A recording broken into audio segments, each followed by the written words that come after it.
This is a video I never thought I would be making. Hey guys, welcome to today's video. As you can probably see by the title and thumbnail that future Tabitha has created, I have some things that I want to talk about and address today.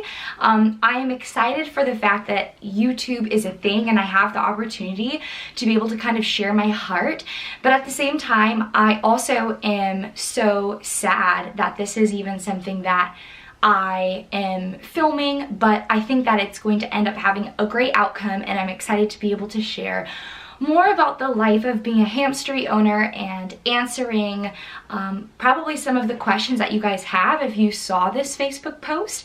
And so without further ado, let's just get into the video. I literally can already feel my heart like pounding out of my chest. But speaking of that, I'm wearing the new sweater that we just launched in our shop. It says easily distracted by hamsters. And look guys, it has a tiny little hamster on the sleeve. And I designed this myself. I'm so proud of them. I'm wearing a medium right now because it has a more oversized fit, so I really like having the medium. And I also did dye my hair back to brown. If you've seen any of my other videos, you might be like, who is she? This is my original hair color, so we went back. But let's get into the video. If you are literally so lost and you're like, what in the world is she talking about? Like, what Facebook post? There is a Facebook group that has around like 10,000, I guess, participants, or however that works. I don't use Facebook, so I don't know how all of these things work on Facebook, but someone made a post recently and said and declared a lot of things that are really untrue. And obviously, besides it hurting my heart, I wanted to make sure that I came on here and I wanted to read it to you guys, and then I wanted to go through and kind of break it down and actually share what the truth is and what my heart is, because I had someone reach out to me and send me like screenshots of what was posted in this group chat, and they had a lot of questions for me like, is this true? Okay, sorry, my camera just died. I think I'm just gonna get into the video and reading this for you, but this is coming from someone who actually just adopted a hamster from me, which is so sad. Because let's just read it. Okay, so this is how it starts. Please delete if not allowed. I've debated back and forth about sharing this, but I feel like the information really needs to be out there so people are aware of what they're getting into. I recently bought a hamster from a breeder, Happy Hamster Hamstery in South Carolina. I've had a lot of negative experience with this breeder. She claims that she is the only ethical winter white breeder in America. So, to start it off, I don't know if I should just read it all or if I should just like stop and talk about it. I think I'm going to stop and talk about it as I go through it. So, I don't just claim that. I am almost positive that that's the truth. If we look at ethical breeding as the fact that your whole goal and your heart behind it is to better the line. So my entire goal is to give winter whites their line a fighting chance in North America, because right now there's only the hybrid line. Like, even our statistics with the lifespan of winter whites and Campbells, that's based off of their hybrid lines, because we haven't even had purebred lines here in the US because they've been inbred in the rodent mills. So my literal entire heart and goal is to better the species. Continuing on, she said, first of all, I was supposed to get my hamster back in August. She said that she did not account for the right amount of pups per person, and so that she would have to postpone it till September. She said she was adopting a Syrian, let me pause there. So this is absolutely true. Back in August, whenever I travel to different states, I post it on my website and let people know that if they want to adopt from us, but it's just like not possible for them to drive all the way to South Carolina, that they're so welcome to meet me when I'm on my travels, and I'm so happy to have an adoption event during my travels. So my husband's parents, they live in the Pennsylvania Penn State College area, and so we knew that we were going to take a trip in August, and so during that time I had adopters who were interested in adopting on this trip, and I had a whole bunch of litters, and I was so thankful because 3 of my mamas had all given birth: Cinnamon Latte, Pebble, and Coffee during this time. And Coffee, all the pups, they were in my phone in my notes, and so whenever I'm responding to emails, I do it and I refer to my notes on my phone because the hamsteries upstairs. And so I was referring to my notes and I thought I had planned correctly, but I forgot that I had planned an adoption event a week before we were going out of town to Pennsylvania, and I had separated all of Coffee's males, and I had them, the 5 pups, be adopted at this adoption event with 5 people because they were fighting each other. And so some hamsters, even though they're at the 6-week mark, they start fighting their siblings earlier, and so they actually have to be separated earlier, and they just start squabbling in a more not so playful way. And so I of course separated them, and I thought the adoption event would be perfect for them, and I adopted them out and then totally forgot to remove them from my notes. So then when I was continuing my email and all of my math, I made a mistake. And so 3 adopters did not have a hamster to adopt that weekend because of my mistake. What hurts my heart about all of this is that this person reached out to another breeder during this time and actually asked them if I was a scam because of this. And what people don't see is when that all went down was me, you know, crying with my husband and trying to figure out a way to fix this. It was like I didn't have any extra hamsters, and I was like wanting to dip into my own hamsters for breeding, and it was like getting to a point of like desperation because my heart was so badly not wanting to disappoint people and let people down. But at the same time, I know that I have to stand strong in the fact that I can't control the fact that I am imperfect and I'm trying my best.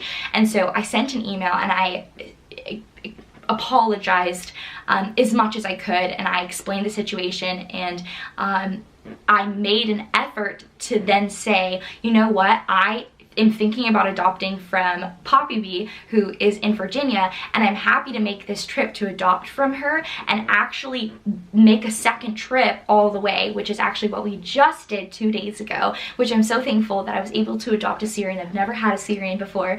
I named him Pooh Bear. I'll pop a picture of him up on the screen. He's the best, but we'll talk about him in another video. But anyways, so on Sunday, we drove a total of 18 hours that day. So we drove all the way from South Carolina to almost the Washington, D.C. area, and we had 2 adoption events along the way, one in North Carolina and then one in Virginia outside of Washington, D.C. Then I got my hamster, and then we drove back and didn't get home till 1 a.m. and we left that morning at 6 a.m. And so obviously I wish that my heart would come through here, that I was trying so hard to be helpful and to bridge the gap in my mistake and make up for that. But I think that yeah, it's sad that that was still that my heart was missed in all of those decisions that I made. I made that mistake, and then I've been really struggling with getting hamsters to have babies here at the hamstery. Oat, she had 6 babies, but we kept 3 behind, so there was only 3 to go to new homes, which wasn't enough to make the trip because we had 6 people that adopted from us this past Sunday. And so then Boba, so thankful for her, she had 4 pups, and so same thing, we had to keep 2 behind for breeding, and so only 2 were able to go to new homes. And after that, we just had Chai, who had 9 babies, which I'm so thankful for, and so 6 of those were all adopted by those people during our travels, and then 3 were kept behind for breeding. And so now we're hoping and waiting for more hamsters to have babies. My sweet Crema, who's right down here, she had 1 baby, and so it's a little boy, and so maybe if they wake up I can go ahead and pull him out so you can see. But so it's just a little bit more difficult in the winter, and that's one of the things I don't think a lot of people understand, is how difficult it is. That yes, I have lots of hamsters, yes, I'm trying to be like breeding my hamsters, but it's hard. Like, it's hard to get them to breed, and in the winter they have smaller litters and there's so much of a demand, and I want, you know, so badly to get people hamsters in their timeline, but it's just, I'm not a magician, is the way the hamster I was talking to put it. But I'm trying. And so anyways, I'm gonna continue reading here. So this is what she said. So first of all, I was supposed to get my hamster back in August. She said that she didn't account for the right amount of pups per person, and so she would have to postpone till September. She said she was adopting a Syrian from Poppy Bee Hamstry in Virginia, so she would make her trip up here for our hamsters as well. Well, then Poppy Bee Hamstry did not have a pup ready for her, so it was pushed back until late October, early November. The truth behind this is that she is slightly confused. I did not push back because Poppy Bee didn't have a hamster. I pushed back because I didn't have enough hamsters, and so Poppy Bee actually held my hamster for me for a longer amount of time, and we also went through a couple different litters, and I was like, I'm sorry, I can't make the trip yet because I don't have enough hamsters. So this was a little bit of a misunderstanding. My frame was finally pushed back again until November 26th, which was the day that I got my hamster. Despite her leaving the pedigrees on the printer, being over an hour late to meet all of us, all of this happening was just not a good experience overall, and I understand that people make mistakes and things happen, but this was one thing after the next thing, and it was extremely frustrating to deal with. This, I am so sorry, and I hate that I was late. We left at 6 a.m. and the drive is only supposed to be a 5.5 hour drive. So 2.5 hours in, we had our meetup at 9. So I counted 30 extra minutes for delays, and so right at 9 we got there, and we had our adoption event in North Carolina. Then we were supposed to have only a 3 hours and 15 minute drive. So if you do the math, 9:30 plus 3.5 hours, we should have gotten there at 1 o'clock. The problem was we ran into 2 hours of Thanksgiving traffic, and I tried to account for 1 hour. I was like, you know, for sure, at least I'm sure there'll be like an hour of traffic. There was 2 hours of traffic, and we were literally stuck in like not moving traffic for 2 hours. And so I emailed everyone. I was like, I am literally so sorry. There's nothing I can do about this. Like, we're in traffic and I'm on the way. And then at this point, I literally remembered that I forgot the pedigrees in my printer because I printed them the night before. I was trying to get out as many orders as possible. I printed them. I was like, I'm gonna go upstairs and get those in the morning, and then, you know, we'll leave at 6 a.m.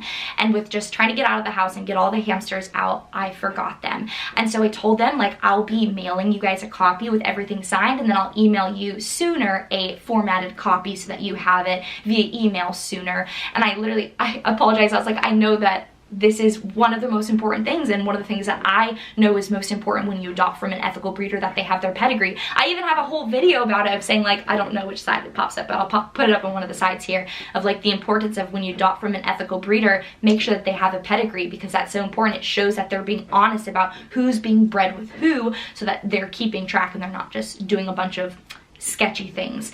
But yeah, this breaks my heart because, again, we were definitely late, and I definitely forgot the pedigrees. Anyways, continuing on. Please know I am not bashing Tabitha at all, and I believe she's a wonderful human being with a very amazing personality, and she comes off very sweet.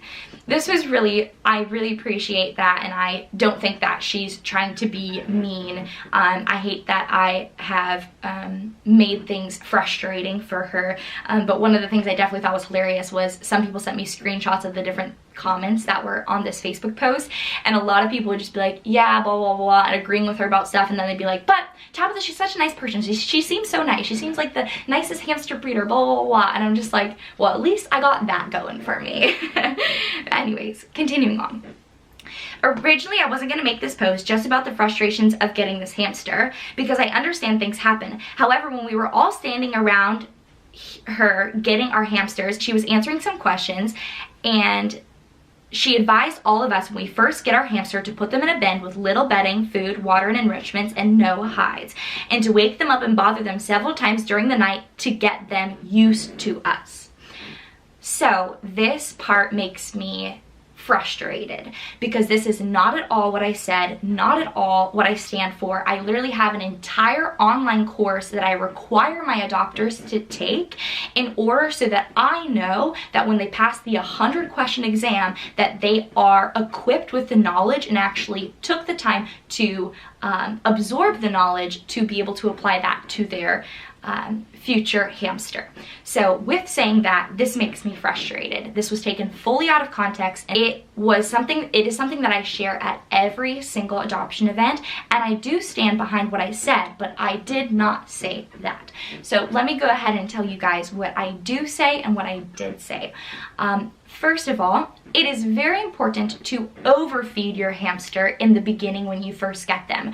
This is the thing I tell all of my adopters. When you first put your hamster in a new enclosure, overfeeding is important because your hamster does not have the current stash that they have been building up in the previous enclosure that they were in. So now they have to scavenge and forage for food, and they have to build a new stash. And this is going to be one of the most important things that are on their mind, that's in their instinct and in their nature to survive. So making sure that there is food, at least a tablespoon every single night for the first month, until you're able to find their hoard and see that they have a generous hoard.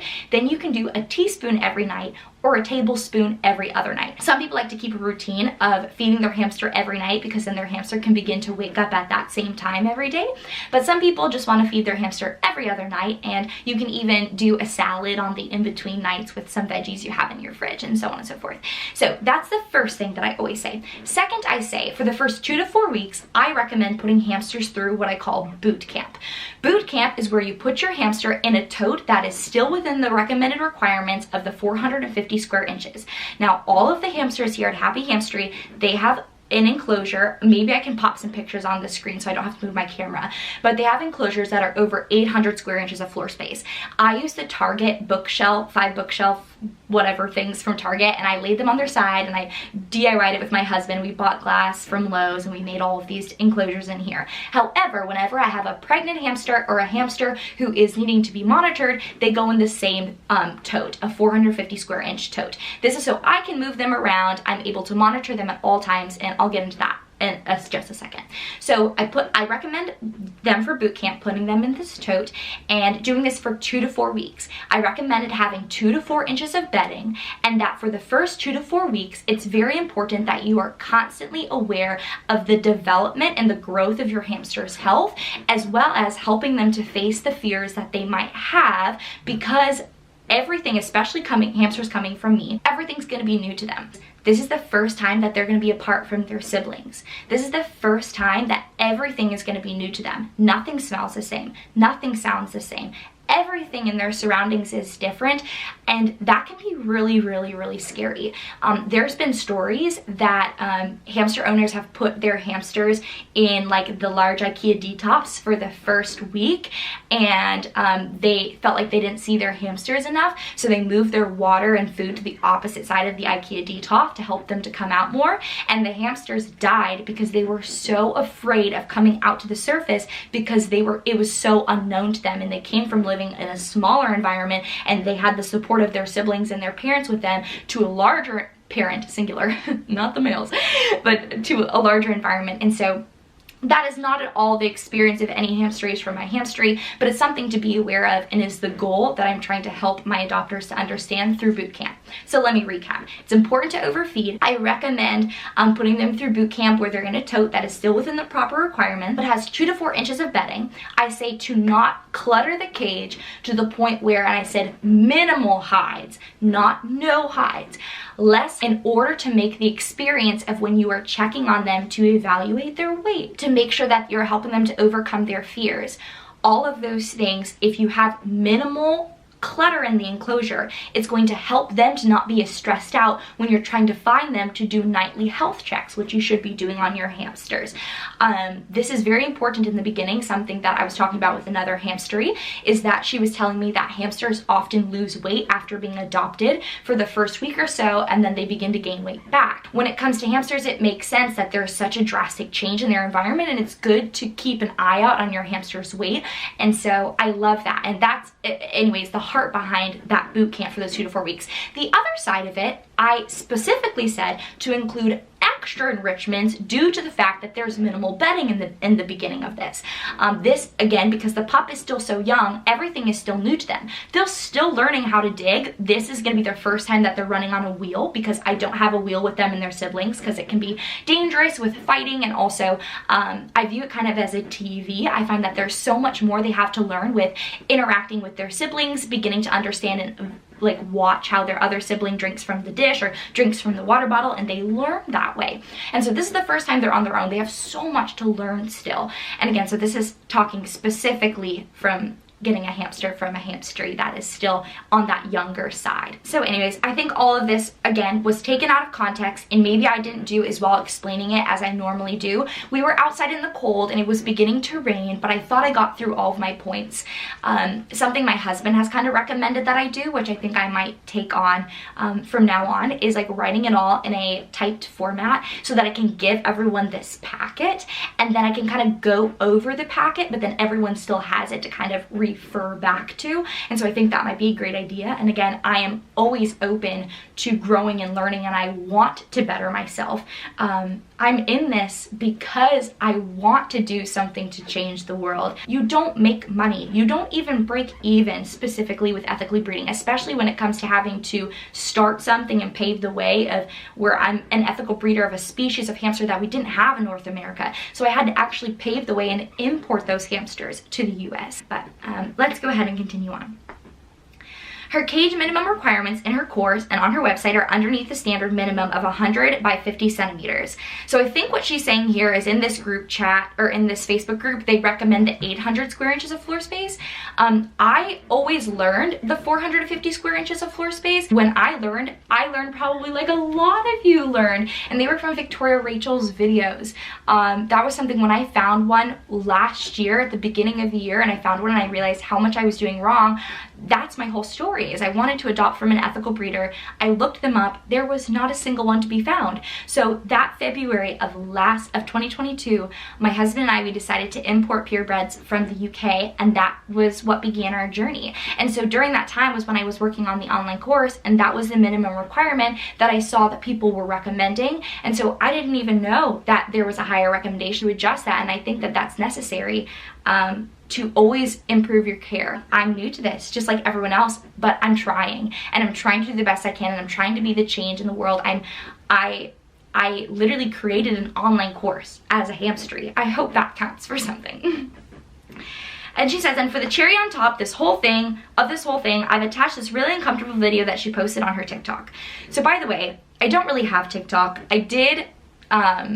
I had Instagram, and then I went and I decided, I was like, oh, maybe I'll post some of my short form video content on TikTok to see if it does well, because everyone's recommending being on TikTok, but it doesn't make sense to me. So my account is deactivated. However, this is on my Instagram Reels, and but you know what? Let's get to that in a second. Let me read this first. I just realized how red my cheeks are. Sorry, I'm getting hot here in this sweater, and I'm, this is intense. But continuing on. Sorry, my video just stopped. I had to restart it. For the cherry on top, this whole thing, I've attached this really uncomfortable video that she posted on her TikTok.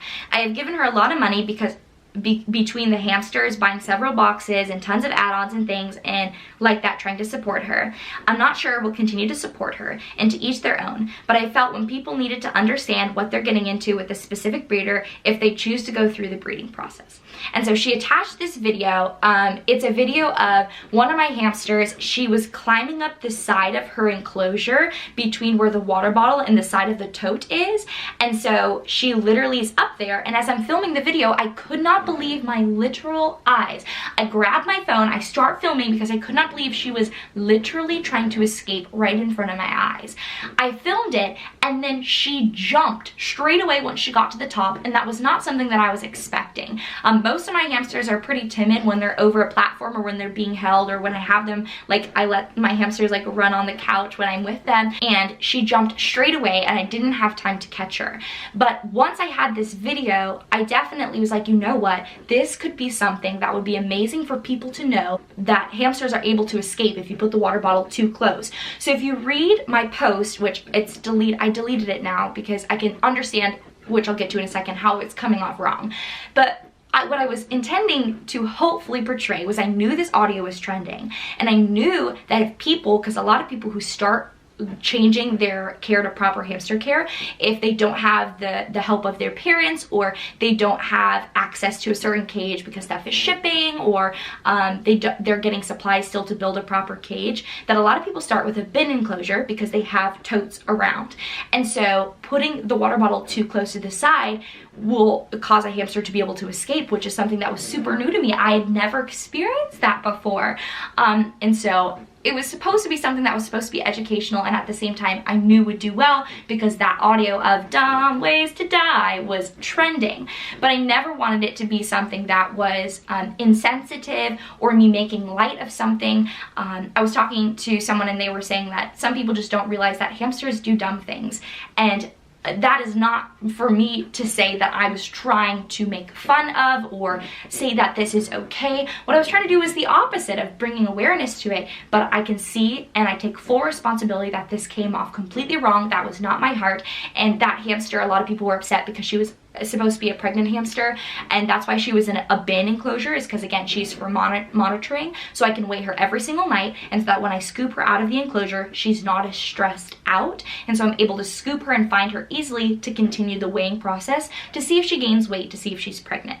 And so anyways, it's how I monitor my hamsters, and it's very important for me. I think a lot of people don't understand that when it comes to being an ethical breeder, you have to do things differently when you're breeding hamsters versus owning hamsters. So all of my males, they live in 800 square inches, they have over 10 inches of bedding, and they live just like one of my pet hamsters would live, like my Syrian lives. However, my females, they go back and forth because oftentimes if they're not in a retirement age, they're in either monitoring, they're pregnant, or they have pups that they're taking care of that I have to be able to access and to take care of. For example, one of the things that in the ethical breeding community is really important is not to post pups who are naked and blind. So that means that they don't have their fur yet and they haven't opened their eyes. Hamsters don't open their eyes, well, at least winter whites, until the 12th day of life, so almost 2 weeks. And so as soon as pups are born, I have to be checking the mom and checking the pups, because sometimes the mom won't remove the placenta from the pups and the umbilical cords get all tied around each other, and so I have to remove those literally physically myself. There's also been times, I haven't experienced this yet, but I know that some people have, and this happens with other animals too, where a mom has a pup that's stuck, and so you have to go to the vet in those cases and have the vet help the mom to be able to birth the babies, because if the babies stay inside the mom, both the pups and the mom could die.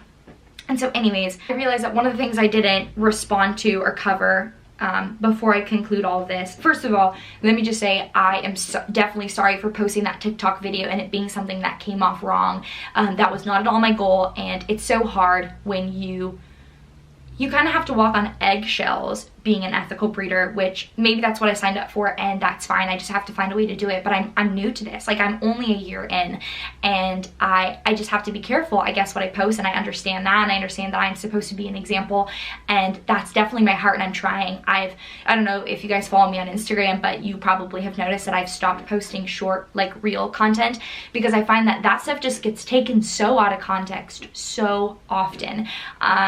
And so I love to post photos because they just can't be taken out of context that badly, because it's just a singular photo of a hamster.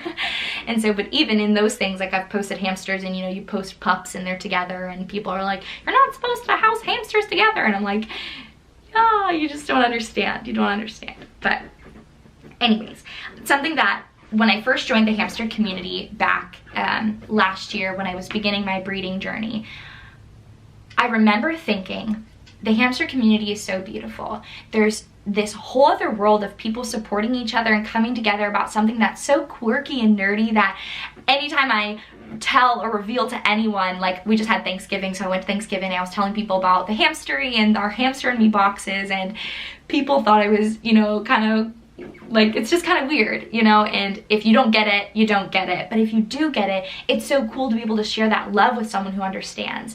But at the same time, we're one of the communities that attacks each other. Like, people attack the people who are supposed to be all on the same team. And yes, sometimes we might not see perfectly eye to eye, but why can't we just see that we literally are all, our whole goal is literally trying to better hamster care? And it just breaks my heart, because we could literally all support each other in such amazing ways, and it could be done so differently, but we have a long way to go. But I'm thankful for what we do have. And it breaks my heart that she was hurt by everything that went down, and I really tried my best to go out of my way to, you know, travel those 18 hours to get her a hamster. And she's been one of those people that has my personal cell phone number and has texted me quite frequently asking me a lot of questions, and I have tried my best to be as inclusive and helpful as possible with all of that.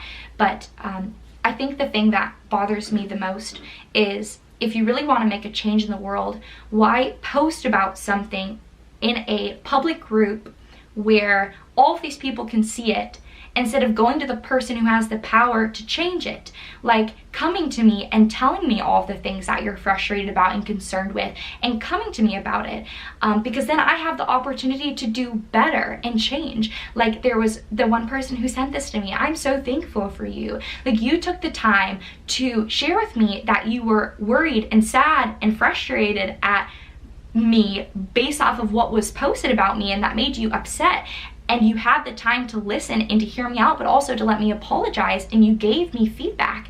And I really appreciate that, because that's what I want to do, is I want to be better. And I'm not perfect, and I think we hold people to these perfect standards when they post on social media, and it's like, we're not perfect, but my goal is so much so to be trying to do the right thing, and to do the right thing better and better and better. And so the last thing I realized that I didn't touch on that I want to touch on is the thing she said about waking up the hamster. This is something I did say, and is something I do recommend during boot camp. So if you take my online course, I do not mention boot camp at all. I specifically only mention this during my adoption events, because it is in these specific instances that I'm recommending it to the adopters who are getting my specific hamsters.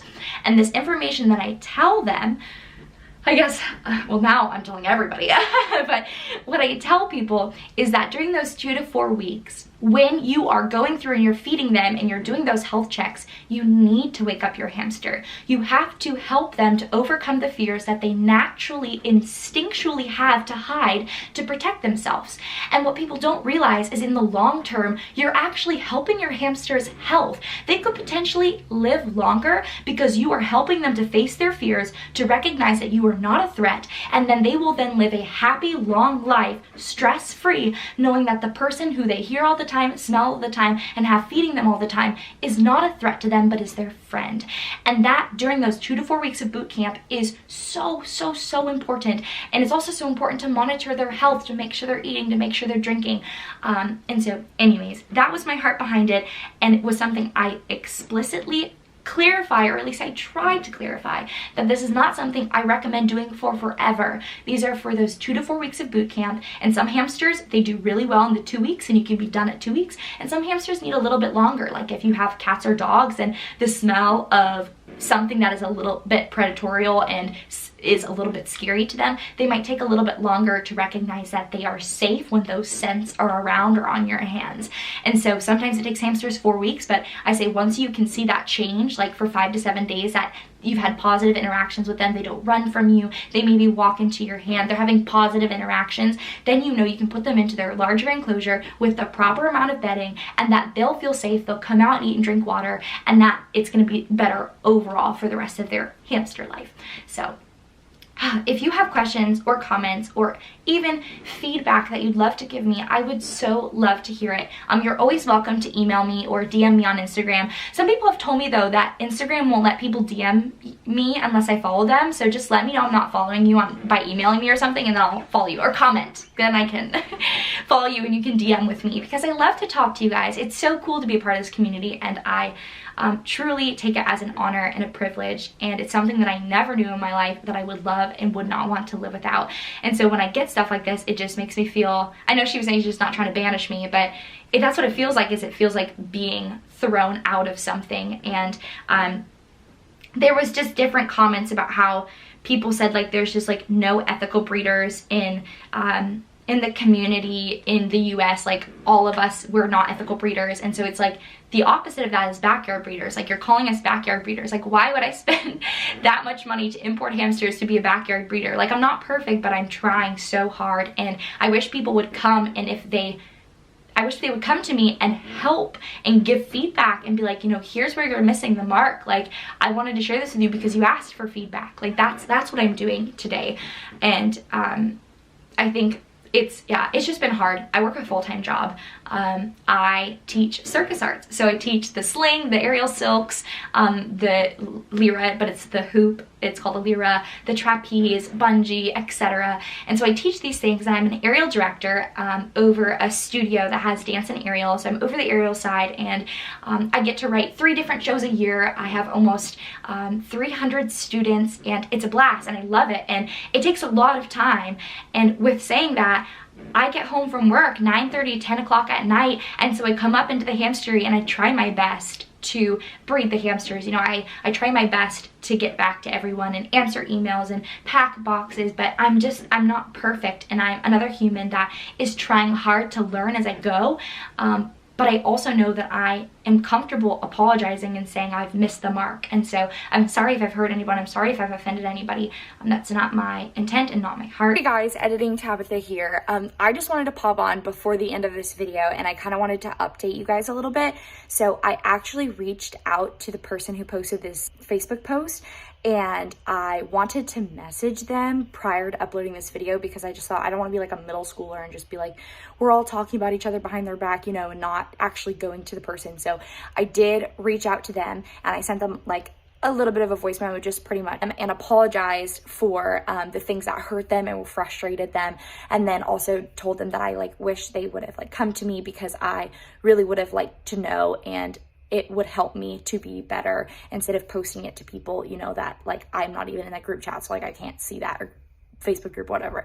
And so they took the post down, which is really awesome, but I still wanted to upload this video because I think it's important for the people who saw that post. They might not see the fact that it's just gone, and they might not know what that means, and I feel like they still need an explanation. And I think it's a great learning lesson and a great time for you guys to kind of hear my heart more. And it's good because I also haven't posted a video in a while too, so hopefully this will be a great time for us to chat. But anyways, we talked, and it was really good. It was like an hour, almost hour and a half conversation on the phone. They got to share their heart, and that was really great. And with saying all of that, they actually posted another post this morning that someone sent me, and I'll go ahead and pop it up on the screen because I don't have it right now and I can't check on my phone because I'm videoing with my phone right now. But I'm really thankful for the post they posted this morning, and it makes me feel a lot better. And so I just hope that this video gets taken well, and the people who need to see it.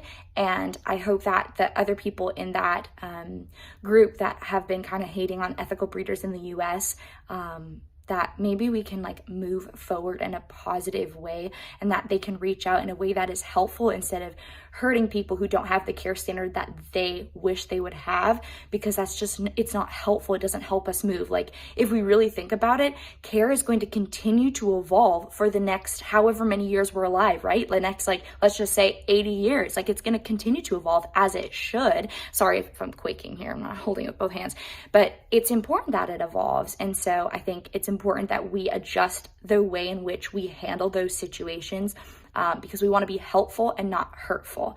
And so with that being said, the last thing I want to touch on is the sleeping thing that I addressed in the video. I thought of a really great analogy last night. You know, you're trying to sleep and you think of analogies. And so one of them that I thought of, also, do you love my Christmas PJs? But continuing on, if you were to go to the vet and you had to wake up your hamster, no one would banish you or convict you for the fact that you're waking up your hamster to go to the vet. Everyone would see the necessity behind it is for the hamster's utmost well-being to wake them up, to bring them to their vet appointment for whatever reason you had it scheduled. And so that's the way that I view during boot camp, those 2 to 4 weeks.